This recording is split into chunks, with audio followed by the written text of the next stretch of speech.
एक समय की बात है, जीवंत शहर मुंबई में मनोज डे नाम का एक युवक रहता था। मनोज अपने असीम उत्साह और कहानी कहने के जुनून के लिए जाने जाते थे।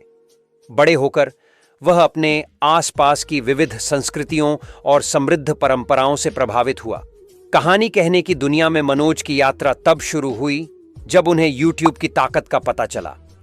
दुनिया के विभिन्न कोनों से लोगों को जोड़ने की मंच की क्षमता से प्रभावित होकर उन्होंने अपना खुद का चैनल बनाने का फैसला किया। हाथ में कैमरा और रचनात्मकता से भरे दिल के साथ मनोज ने ऐसी कहानियां साझा करने की खोज शुरू की जो मनोरंजन करेगी, प्रेरित करेगी और उनके दर्शकों के साथ जुड़ जाएगी। उनकी कहानी कहने की शैली पारंपरिक आख्यानों और आधुनिक दृष्टिकोणों का एक अनूठा मिश्रण थी।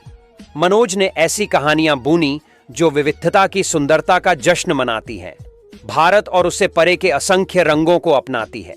अपने वीडियो के माध्यम से उन्होंने दर्शकों को जादुई दुनिया में ले जाया, एकता और समझ की भावना को बढ़ावा दिया। जैसे जैसे मनोज का चैनल बढ़ता गया, वैसे वैसे उसके आसपास का समुदाय भी बढ़ता गया। दर्शक प्रत्येक नई कहानी का बेसब्री से इंतजार करते हैं, न केवल मनोरंजन के लिए बल्कि उनकी कहानियों में निहित मूल्यवान सबक और अंतर्दृष्टि के लिए भी। मनोज की कहानी सिर्फ पलायनवाद के बारे में नहीं थी, यह आत्मखोज, सहानुभूति और व्यक्तिगत विकास की यात्रा थी।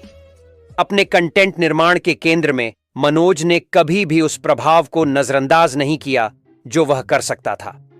उन्होंने अपने मंच का उपयोग सामाजिक मुद्दों के बारे में जागरूकता बढ़ाने और अपने दिल के करीब के मुद्दों का समर्थन करने के लिए किया।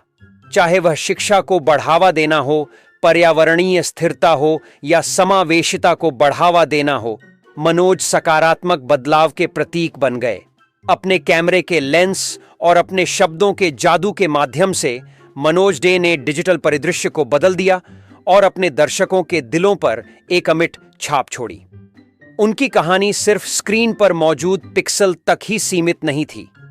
यह एक बेहतर दुनिया को जोड़ने, प्रेरित करने और आकार देने की कहानी कहने की क्षमता का एक प्रमाण था। और इस तरह मनोज डे की कहानी जारी रही। प्रत्येक वीडियो एक कहानीकार की विकसित होती कथा में एक नया अध्याय है, जो एक उज्जवल, अधिक दयालु कल बनाने के लिए कहानियों की शक्ति में विश्वास करता था। इस चैनल को सब्सक्राइब करें, रोबो रेडियंस रिफ्ट घंटी आइकन दबाएं